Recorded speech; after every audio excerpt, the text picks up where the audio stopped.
The Democrats and Republicans are in big talks around the fourth stimulus check and have decided not to pass this infrastructure bill unless President Biden's economic agenda is passed along with it. Everybody, this is putting a hold on our stimulus payments, and this is really frustrating. Many Americans are still in need of financial help. In fact, the unemployment benefits came to an end on Labor Day, sending many Americans into financial distress. So President Biden must realize that the infrastructure bill must be passed. Do you guys agree? Depend on where you live.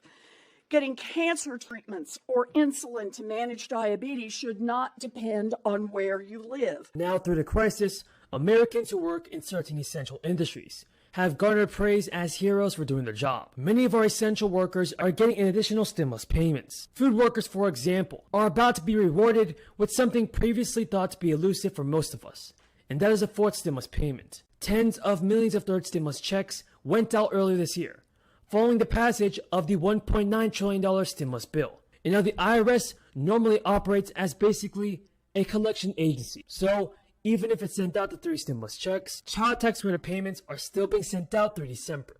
And the U.S. Agriculture Secretary announced the crisis relief payment a few days ago, specifically for food workers. It was the House, the Senate, and the White House came to an agreement on how we can go forward in a way to pay for this. It's part of a larger $700 million effort to help farm and food workers. Accordingly, a one-time $600 payment is going to farm workers and the U.S. meatpacking workforce. A portion of the $700 million, totaling up to $20 million, will go toward helping grocery store workers. And as I said to everybody, stimulus payments are being sent out. The American Rescue Plan provided us with the third round of stimulus checks worth up to $1,400. And through the last 6 months, there have been more and more debates and petitions for lawmakers to send them more stimulus payments every single month. But President Biden cannot do this without taking a vote from Congress. Pressure has mounted for the president to make future stimulus checks or recurring payments automatically deposited directly into the accounts of millions of Americans. 26 Democrats, in fact, have signed multiple letters, all sent to the White House, pushing for more future payments. In one of the letters, a congressman highlighted the success of the American Rescue Plan, and he talked about the importance of making future payments automatic for Americans. Do you believe in automatic stimulus payments, folks? Tell me in the comments below. These priorities, a higher percentage in the Senate, but we wanted to make sure that it was paid for, and I'm a pay-go person. After years of small increases in Social Security checks, older Americans will likely get the equivalent of a big raise next year. The 68 million people, including retirees, disabled people, and others, who rely on the benefits are likely to receive a 6 to 6.1% COLA increase next year. Such a rise will outpace the average 1.4% average boost of Social Security payments since 2010. Next month, the administration will announce its cost of living adjustment for 2022 and base it off of the annual increases in the Consumer Price Index. Now, the actual cost of the increase that the Social Security Administration announces next month is somewhat of a moving target and could dip to 5.9%. The high COLA estimate for next year mostly has been driven by higher gasoline and transportation costs. Overall prices increased 5.4% annually in both June and July, and that's a 13-year high. But inflation edged down to 5.3% in August. Such prices surged as the nation emerged from the crisis, and Americans started traveling again. Our seniors need financial assistance. Now let's see what Pelosi is saying about a fourth stimulus check, folks. The House Ways and Means Committee has prepped its portion of the $3.5 trillion bill, but many representatives, including Stephanie Murphy, are not being in support of this. Democrats are stuffing this bill with social spending to address what they argue are deficiencies. House Speaker Pelosi stands by the $3.5 trillion cost, and Pelosi did slightly crack the door ajar to the possibility of an even smaller bill.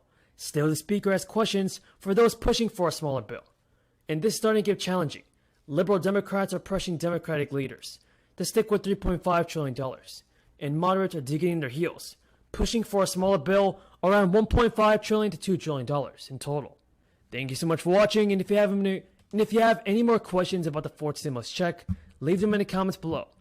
Republicans are shining a spotlight on the reckless taxing and spending spree that Washington Democrats are riding behind closed doors.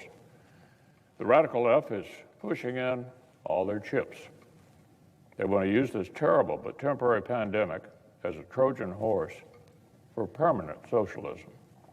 And President Biden, who ran as a unifying moderate, is either powerless to stop them or does not wish to. An avalanche of crushing tax hikes that would hurt families and help China. A government power grab over more of America's health care decisions, child care choices, family finances, and daily lives. Trillions upon trillions more in government spending when families are already facing inflation. None of this, of course, will get a single Republican vote in either chamber. Democrats have not even consulted us. They haven't tried to earn our votes. From the start, they plan to use a party-line fast-track process to ram through the Senate this version of their vision of America. That's why Republicans will not help this unified Democratic government with its basic duty to raise the debt ceiling. This could not be simpler. If they want to tax, borrow, and spend historic sums of money without our input, they'll have to raise the debt limit without our help. This is the reality.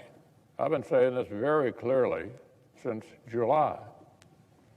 And I think our Democratic colleagues are finally getting it because now they're fumbling for bogus excuses. They remain confident they can spend trillions of dollars to remake the entire economy in a couple of weeks. But supposedly they just cannot clear this much smaller procedural hurdle without Republican help. Really? Give me a break. Earlier this year, Senate Democrats specifically requested and received extra flexibility around the reconciliation process. They have every procedural tool they need to promptly advance a separate, standalone piece of legislation addressing the debt limit without a single Republican vote. Our colleagues have plenty of time to get this done. It is laughable to hear some Democrats claiming they simply don't have enough time. Last month, Democrats introduced a sweeping budget resolution on August 9th and passed it before sunrise on August 11th, 3 days. Our Democratic colleagues have about a month, plenty of time to do their job as a unified government and protect the full faith and credit of the United States. The Democratic chairman of the House Budget Committee admitted last weekend that Democrats could tackle the debt limit alone. They just don't want to. Some Senate Democrats have said similar things. This may be inconvenient for them, but it is totally possible. And this Democratic government must not manufacture an avoidable crisis for the sake of their own convenience. Senate Democrats know what they